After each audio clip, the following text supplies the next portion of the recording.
السلام عليكم وطني عزيز. مع أمين سال 2025 وقتی که تمام کردم مد کالج کور کردم دیگه نشد اگه جو کورش انکیتا پر میکنم ریزوم میتم سبی سیرین میگذره وعده میتین ماهی ایول تا ماهی سپتامبر دو ماه بعد با خشتوارو مسئله کردیم با مفتن که همیشه که توجیستون رفته بین یکی وجود کارات میشه برای بین و بیا دخترش بگی بر دخترچه من خواستم قانونی دیگه مکتب خانسته بود با همراهی یوریست شناسم گپ زدم زنک سالن این زنک همسایه‌مون خیلی گپ زدیم نتریس رفتم نتریس گفتن که دامن خیلی کاغذ نیسته ایسوس بعد وای کردیم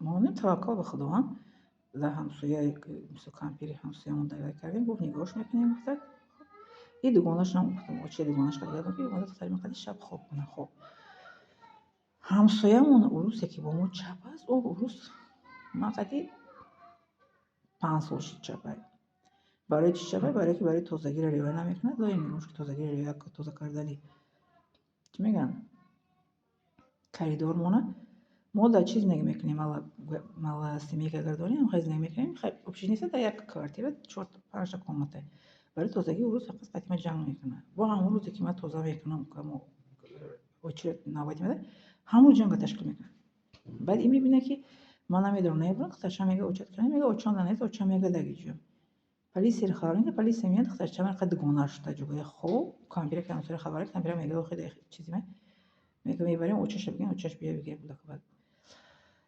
کودک کیماره قد گوناش полиция میبره در چی میمیتین جویچ میگن دوم اینترنت تاجیکستان ما خبر که دخترشم که خیلی полиция ما رو برد هیچ گپ نگفتم این امتحان خداونده تو بودم که مسلمانی خداوند رو امتحان کیسه برای امتحان کیسه گیرن نکنه و گیری اگه حل نمیشه توجیکوی وحیما خیلی برای سوسو بلیت همون روز که دخترشم برد полиция همون روز بلیت گفتم یه هفته پس تنی که همون روز بلیت گرفتم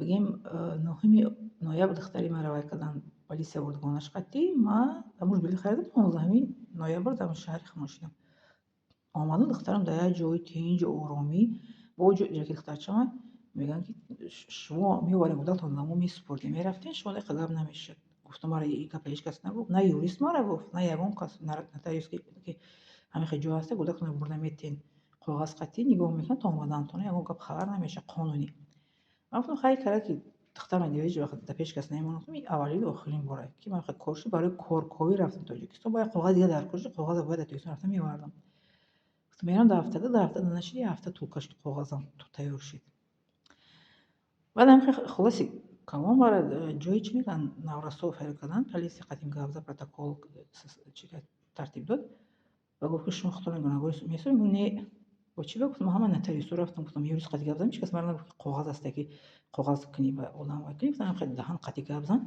همون نتریس گفتم یوریست نگفت قدیم گفته تلفن گفتم تلفن زبط بمونی گفتم پرسپولیس گوش کنین چخه گفت زدگی گفت که نیست خیلی کاغذ با رفتم گفت که شما در اون کس واریتون مونیم کاماندیروف بریم دفتر در بابوشکا دیشکا گفتم بابوشکا دیشکا نداریم بابوشکا دیشکا ما نگذاشتگی یگان اپا خوار گفتم اپا خوارم در تاجیکستان اینجا یگان شناستون مونی خشتا بود برای هیچ کس کوردور نمیشه یکی همسایه ما رو کرد فروخت نفروخت خبر داد با او پلیس ما رو گفت میشه که شما رو جریمه کنن 150 تا 500 روبل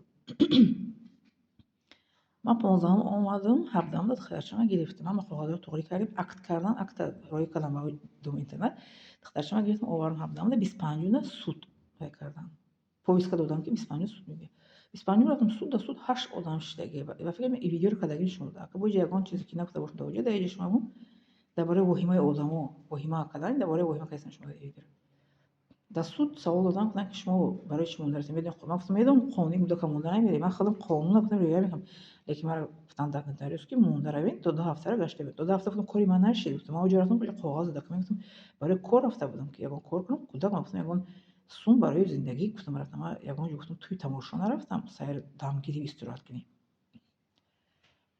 بعد ایما میپرسن که برای چی رفتن چیکار کردم ایده هنیما گپ گرفتن 8 نفر رفتن که ما شما رو جریمه نمیکنیم شما رو آگاهی میدیم این رحمت خداونده ببینید که اوجا او полиция гуфт ку ҷарима мекунад шумо 150 то 500 рубл. Иҷа омадем ба раҳмати худованд қад гуфтам ки ҷарима намекунем, огоҳии кӯдактонро намоям. Гуфтам кӯдакма это первый последний раз. Ман кӯдакма гуфтам то аними син сол да ягон кас мондагӣ нестам.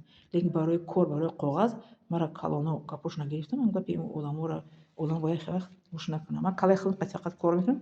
Корам алҳамдулилла ки хеле чӣ намешавад.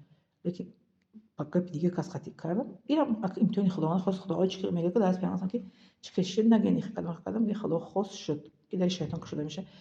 Барои ман намегум. Лекин гапи одамора гирифтам, рафтам барои коғаз. Корум нашуда Тоҷикистон. Ягон корум барор нагирифта Тоҷикистон. Богаштам омадам ҳамҷо. Лекин иҷода ба раҳмати худованд қадим мара ҷарима накардан, ягон чӣ сумпум административни штраф накардан. Фақат огоҳӣ додан. Гуфтанд ки шумо метавонед ки то дар муддати 10 рӯз дар суд шикоят кунед. Ман гуфтам чӣ шикоят мекунам? Худованд раҳм мара хурд.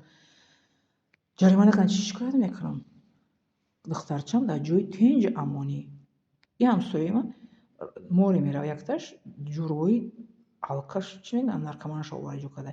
Духтари мара ба худованд таваккал карда монда рафтаги будем. Кӯдак кампирак гонаш омада шавхо мегӯяд қатиш кампирак ҳамсоямон. Ӯ ҳамсоя чӣ мегӯянд алкаш ҳамсоя мешавад ки кӯдака метарсонад дар коридор меравем.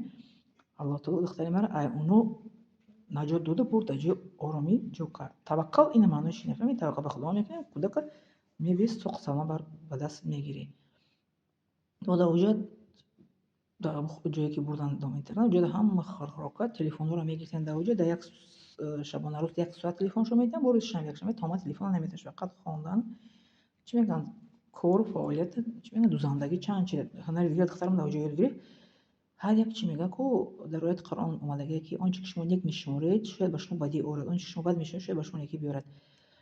Он чӣ ки одамон рафтанд ки ҷои баъд полиция бурад исӯс бинед чӣ қадар ҳунару чӣ духтари ман дар уҷа дузандагӣ чанд чизро сохтанашо бояд гирифта. Китобо чанд китобо хондам мега очаҷон дар унҷа. Фаҳмидед? Баъд гуфтанд хештаворум воҳӣ мекарданд. Неки духтарам чанд қача. Он чӣ ки нек шуморидам мисол ки Тоҷикистон рафтам корм барор мегирад, ҳечи нашуд, хестам омадам. Ай суронда ес монда шудам Тоҷикистон. Духтарам алҳамдулилла ки дар хона бо ҳамроҳи неки огоҳӣ додан. Огоҳӣ ки кӯдактон монда наравед. Ман гуфтам кӯдак ман ҳеҷ ҷо монда рафтагӣ нест, намерам. И барои ман дарс шуд ки лекин таваккал бинед, таваккал ба Аллоҳ таоло карда рафтам. Кӯдак ман соқ саломат ёфтам омадам. Раҳмати худованд бинед ки мара раҳма хурд, ягон чӣ накард. Лекин ҳозир бояд чӣ дига мегуфтам.